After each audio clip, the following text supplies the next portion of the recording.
किंवा वर्तमानपत्रांमधून सुद्धा जी काही मुख्यमंत्री माझी लाडकी बहीण या योजनेच्या संदर्भातली गैरसमज हा काही दिवसांपासून पाहायला मिळत आहे। खरं तर आजपर्यंत आम्ही कुठल्याही आत्तापर्यंत ज्यांना लाभ दिलेला आहे त्यांच्यापैकी कुठल्याही लाडक्या बहिणीचे पैसे किंवा लाभ हा परत घेण्यात आलेला नाही आहे, हे मला आपल्या माध्यमातून निश्चितपणाने स्पष्ट करायचं आहे। आमच्याकडे वेगवेगळ्या जिल्ह्यांमध्ये स्थानिक प्रशासनाकडे ॲप्लिकेशन्स येत आहेत, म्हणजे काही निवेदनं येत आहेत की ज्या स्वतःहून स्वइच्छेने व्हॉलंटरीली ज्या पात्र होत नाही आहेत योजनेमध्ये त्यांचे त्या ठिकाणी खालच्या स्तरावर निवेदनं येत आहेत की आम्ही साधारणपणे ह्या योजनेमध्ये पात्र नाही आहोत, तर आम्हाला आमचा लाभ हा बंद करायचा आहे किंवा आम्ही ह्या योजनेसाठी आता पात्र होत नाही आहोत। तर त्या संदर्भातले जे ॲप्लिकेशन्स आहेत ते आम्हाला स्थानिक प्रशासनाच्या माध्यमातून, काही विभागाची जी आम्ही हेल्पलाईन केलेली आहे, काही डायरेक्ट विभागाकडे असेल, तर अशा पद्धतीचे येत आहेत। पण हा साधारणपणे रफली जो आकडा आहे हा काही 3-3.5-4 हजारमध्ये असेल आणि तो रोज 5-10 अशा पद्धतीचे अर्ज आहेत।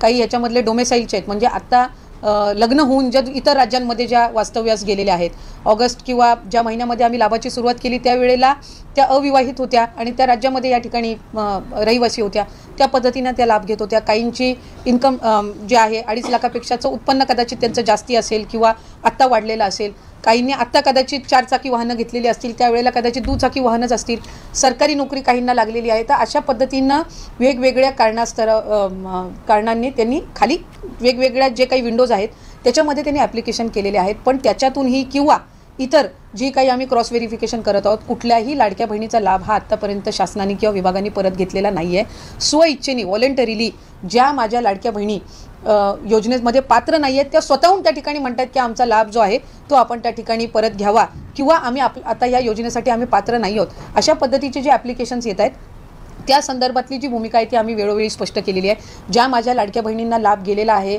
आत्तापर्यंत, म्हणजे किती 4 हफ्ते असतील, 5 हफ्ते असतील, काहींना 6 हफ्ते गेले असतील, कारण जुलै ऑगस्टचा आम्ही एकत्रितपणाने दिलेला होता, त्याच्यानंतर सप्टेंबर ऑक्टोबर महिन्याचा 9 ऑक्टोबरला दिलेला होता, डिसेंबर महिन्याचा आम्ही 25 ते 30 डिसेंबर दिलं होतं। आत्ता आम्ही जानेवारी महिन्याचा जो आहे आता उद्या परवामध्ये त्याची सुरुवात होईल आणि 26 जानेवारीच्या आत त्यांच्या खात्यामध्ये जमा होतील। त्याच्यामुळे कुठेही आम्ही आत्तापर्यंत कुठलाही लाभ हा रिफंड किंवा परत कुठल्याही अकाउंटमधनं घेतलेला नाही आहे, याची आपल्या माध्यमातून मला निश्चितपणाने राज्यातील सर्व माता भगिनींना, लाडक्या बहिणीच्या लाभार्थ्यांना मला त्या ठिकाणी सांगायचं आहे। आणि या संदर्भामध्ये कुठलाही अशा पद्धतीचा निर्णय विभाग किंवा सरकारने घेतलेला नाही आहे। त्यामुळे जे काही या संदर्भातला संभ्रम तयार करण्यात येतोय त्यामध्ये अजिबातही माझ्या कुठल्याही लाडकी बहिणीच्या लाभार्थ्यांनी त्या संभ्रमाला बळी पडू नये। आम्ही कोणाचाही लाभ आत्तापर्यंत परत घेतलेला नाही आहे, त्या संदर्भातला कुठलाही निर्णय हा विभाग किंवा शासन स्तरावर झालेला नाही आहे। आपण जसं तुम्ही सांगितलं की आम्ही निर्णय घेतलेला नाही, परंतु प्रश्न असा आहे की येत्या काळामध्ये सुद्धा असा निर्णय म्हणजे स्वतःहून सरकार कोणाला पैसे परत मागणार नाही, ज्यांची इच्छा आहे त्यांनी परत करावं असंच धोरण पुढे पण अवलंबलं जाणार आहे निश्चितपणाने। कारण आम्ही आता ज्या लाडक्या बहिणींनी लाभ घेतलेला आहे, शेवटी साधारणपणे आपण लक्षात घ्या की आम्ही 2 किंवा 3 महिन्याच्या गॅपनी लाभ दिलेला आहे। आत्ता डिसेंबरचा 1 महिन्याचाच लाभ गेला आहे किंवा जानेवारीचा आता जाणार आहे तो जानेवारी महिन्याचाच लाभ जाणार आहे, पण याच्या आधी 9 ऑक्टोबरला जो आम्ही लाभ दिला होता तो सप्टेंबर आणि ऑक्टोबरचा मिळून होता, किंवा जो ऑगस्ट महिन्यामध्ये दिला तो जुलै आणि ऑगस्टचा मिळून होता। त्यामुळे 2-2, 3-3 महिन्याचे लाभ गेलेले आहेत। काहींचे व्हेरिफिकेशन स्क्रुटिनी होऊन जो 3 महिन्याचा कालावधी लागला आहे त्यांना कदाचित 3 महिन्याचा एकत्र लाभसुद्धा ऑक्टोबर महिन्यामध्ये मिळालेला आहे। आणि मग त्यावेळेला त्यांच्या काही लक्षात आलेलं आहे की बाबा आपलं काही ड्युप्लिकेशन झालेलं आहे अकाउंटचं, काहींचा आधार कार्ड त्यांच्या मुलाचा त्यांनी नंबर दिलेला स्थानिक पातळीवर असेल पण नाव त्यांचं दिलेलं होतं, तर अशा पद्धतीचं काही झालेलं आहे। आणि ही मुख्यमंत्री लाडकी बहीण ही काही एकमेव योजना नाही आहे ज्या अशा पद्धतीचं क्रॉस व्हेरिफिकेशन किंवा स्क्रुटिनी करणारं, ही नवीन योजना आहे। 4-5 महिनेच झालेत योजना सुरू होऊन, म्हणून त्या संदर्भातले वेगवेगळे जे काही संभ्रम आहेत किंवा ज्या काही अफवा आहेत ते पसरवण्याचं काम होतं आहे। शासनाची आत्तापर्यंत कुठल्याही विभागाची तुम्ही कुठलीही योजना जर घेतलीत तर त्याचं सालाबादप्रमाणे स्क्रुटिनी किंवा क्रॉस व्हेरिफिकेशन होतच असतं। तुम्ही संजय गांधी निराधार योजना जर घेतलीत तर त्याचंसुद्धा वर्षातून एकदा त्याचं क्रॉस व्हेरिफिकेशन होत असतं, कोण पात्र आहेत कोण अपात्र आहेत। तसं सिलेंडरचं असेल, सबसिडीचं असेल किंवा तुमची नमो शेतकरी असेल, वेगवेगळ्या योजनांची जी आहे ती वर्षभरामध्ये एकदा तरी स्क्रुटिनी होतच असते। ही रुटीन प्रोसिजर आहे, ही काही जगावेगळी किंवा प्रचलित नसणारी किंवा नवीन आणलेली काही ही प्रक्रिया नाही आहे। योजना नवीन असल्यामुळे, हे पहिलंच वर्ष असल्यामुळे त्या संदर्भातला संभ्रम हा निर्माण करण्यात येतोय।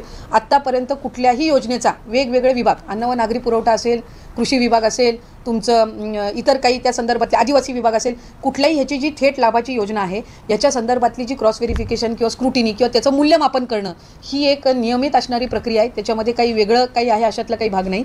आत्ता 1च वर्ष अजून पूर्ण पण नाही झालेला योजना आणून, त्याच्यामुळे त्या संदर्भातले वेगवेगळे जे काही समज आहेत ते होत आहेत। पण ही एक रुटीन प्रोसिजर आहे. आम्ही आत्तापर्यंत कुठल्याही एकाही महिलेचा लाभ हा त्यांच्या इच्छेविना किंवा त्यांनी शासनाला व्हॉलेंटरीली रिक्वेस्ट केलेली आहे की बाबा मला आता सरकारी नोकरी लागलेली आहे, आता मी आपल्या ह्या योजनेसाठी काही पात्र होत नाही आहे, तर त्या पद्धतीचे ॲप्लिकेशन झाले असतील तर हा वेगळा भाग झाला. पण त्यांचेही आणखीन आम्ही कोणाची याच्यामध्ये लाभ हा परत घेतलेला नाही आहे. आणि स्क्रुटिनीमध्ये कोणाचे लाभ परत घेण्याचे 5 महिन्याचे का 6 महिन्याचे हा तर प्रश्नच त्या ठिकाणी उद्भवत नाही, कारण त्या संदर्भातला निर्णयच अजून विभाग किंवा शासनाने अशा पद्धतीची कुठेही चर्चाही झालेली नाही आहे आणि निर्णयही झालेला नाही.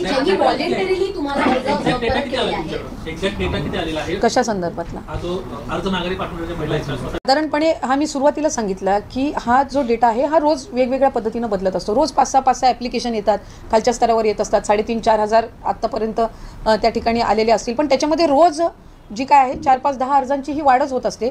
पण हे आम्ही मागवून घेतलेले नाही आहेत. हे स्वतःहून जे लाभार्थी आहेत ज्यांनी लाभ घेतलेला आहे 2-3-4 महिने, पण त्यांना त्या ठिकाणी आत्ता वेगवेगळ्या कारणांमुळे त्यांना माहिती झालेलं आहे की आपण अपात्र आहोत, हे व्हॉलेंटरीली जे देत आहेत स्वइच्छेने, हे त्या आपण अर्जांबद्दल बोलत आहे. आम्ही शासन म्हणून कुठल्याही एका लाभार्थ्याच्या लाभालाही हात लावला नाही आहे किंवा त्यांच्याकडे कुठल्या पद्धतीची आम्ही संपर्क करून कुठली माहिती अजून मागवलेली नाही. व्हॉलेंटरीली अर्ज पुढे केलेले आहे की आमचे लाभ परत द्या, अशी कधी केस आहे का तुमच्याकडे?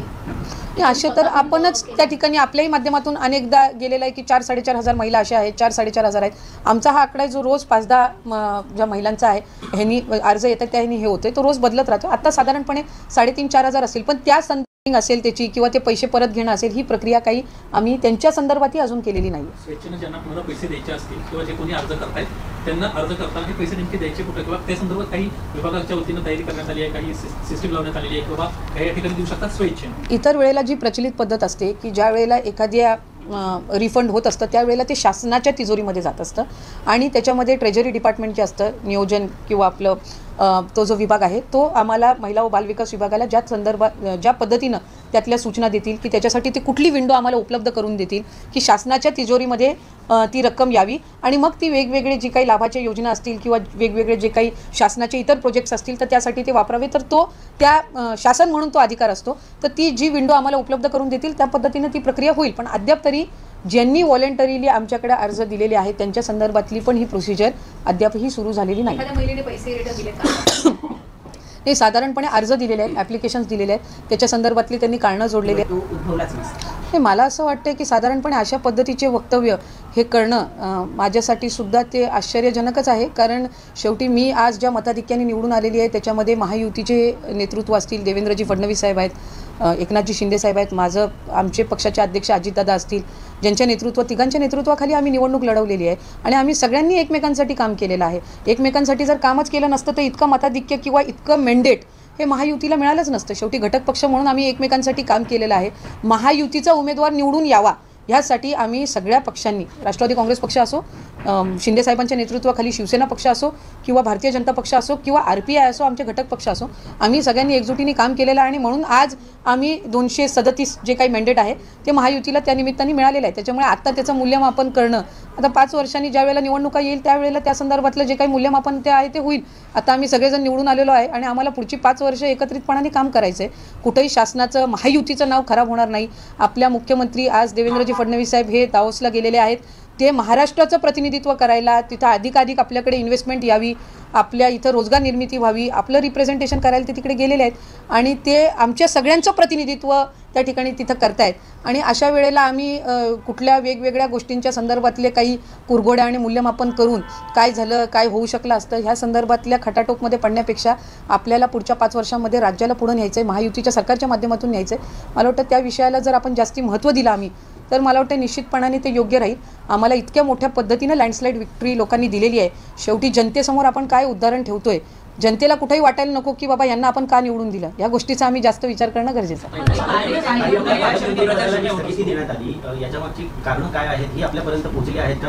नाही, मला वाटतं ती कारणं मला माध्यमांच्याकडूनच पोहोचलेली आहेत, जे काही 3-4 दिवसापासून चाललेलं आहे त्या संदर्भात. आणि आमची एक भूमिका त्याच्यामध्ये आहे की राज्याचे मुख्यमंत्री देवेंद्रजी फडणवीस साहेब आत्ता राज्यामध्ये नाही आहेत.